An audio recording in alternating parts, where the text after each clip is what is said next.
السلام علیکم دوستوں، ہجرا آفیشیل یوٹیوب چینل پر خوش آمدید۔ دوستوں میرا نام ہے محمد یوسف، میرا یوٹیوب چینل دیکھ رہے ہیں ہجرا آفیشیل۔ دوستوں آج ہم بات کریں کہ بنی اسرائیل کے دیگر مطالبات اور آیات بیانات کا ظہور۔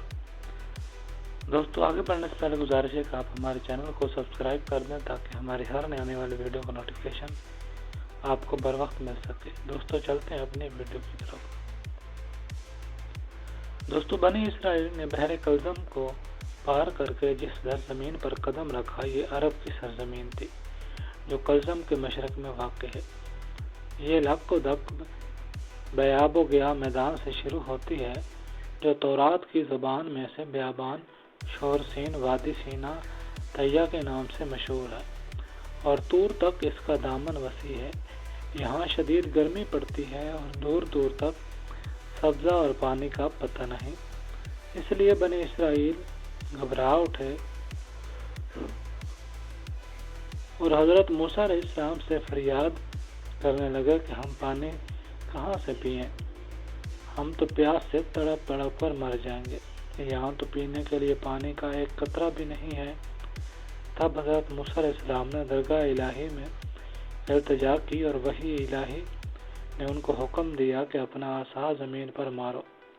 حضرت موسیٰ علیہ السلام نے تعمیل ارشاد کی تو فوراً 12 سوت ابھر پڑے اور بنی اسرائیل کے 12 اسباط قبائل کے لیے جدا جدا چشمے جاری ہو گئے۔ بنی اسرائیل کو جب اس طرف سے اطمینان ہو گیا تو اب کہنے لگے کہ پانی کا تو انتظام ہو گیا، لیکن زندگی کے لیے صرف یہی تو کافی نہیں ہے، ہم کو بھوک لگی ہے، اب کھائیں کہاں سے؟ یہاں تو کوئی صورت نظر نہیں آتی۔ حضرت موسیٰ علیہ السلام نے پھر رب العالمین کی بارگاہ میں دعا کی۔ اللہ تعالیٰ نے فرمایا کہ موسیٰ تمہاری دعا قبول ہوئی، پریشان نہ ہو، ہم غیب سے سب انتظام کیے دیتے ہیں۔ اور پھر ایسا ہوا کہ جب رات بیت گئی اور صبح ہوئی تو بنی اسرائیل نے دیکھا کہ زمین اور درختوں پر جگہ جگہ سپیدولے کے دانے کی طرح شبنم کی صورت میں آسمان سے کوئی چیز برس کر گری ہوئی ہے۔ کھایا تو نہایت شیریں حلوے کی مانند تھی۔ یہ من تھا اور دن میں تیز ہوا چلی اور تھوڑی دیر میں بٹیروں کے گول آ کر زمین پر اترے اور پھیل گئے۔ اسرائیل نے بآسانی ان کو ہاتھوں سے پکڑ لیا اور بھون کر کھانے لگے۔ یہ سلوی تھا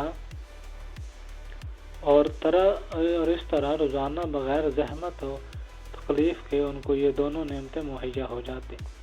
لیکن خدا تعالیٰ نے حضرت موسیٰ علیہ السلام کی مغفرت بنی اسرائیل کو یہ تنبیہ کر دی تھی کہ وہ اپنی ضرورت کے مطابق من و سلوہ کو کام میں لائیں اور دوسرے دن کے لیے ذخیرہ نہ کریں۔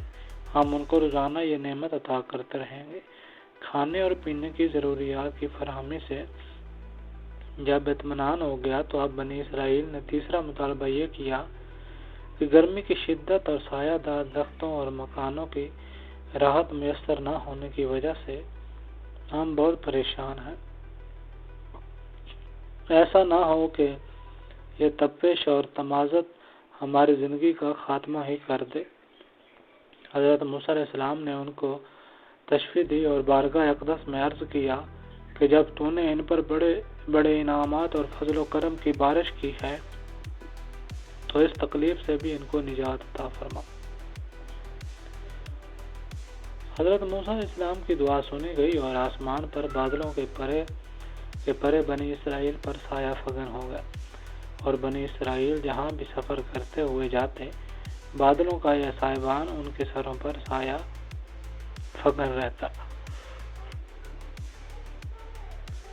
صدی کی ایک روایت میں ان حرصہ آیات اللہ کا تذکرہ یکجا اس طرح مذکور ہے کہ جب بنی اسرائیل طیہ کے میدان میں پہنچے تو کہنے لگے موسیٰ اس لک و دک میدان میں ہمارا کیا حشر ہوگا، کہاں سے کھائیں گے، کہاں سے پئیں گے اور کہاں سے سایہ حاصل کریں گے؟ تب اللہ تعالیٰ نے ان کے کھانے کے لیے مان و سلوہ اتارا، پینے کے لیے 12 چشمے جاری کر دیے اور سایہ کے لیے بادل سایہ فگن ہو گئے۔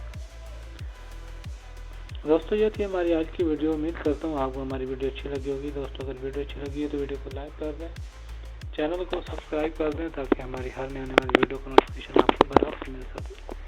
دوستوں ملتے ہیں نئی ویڈیو کے ساتھ, تب تک اپنا بہت سارا خیال رکھے گا. اللہ حافظ.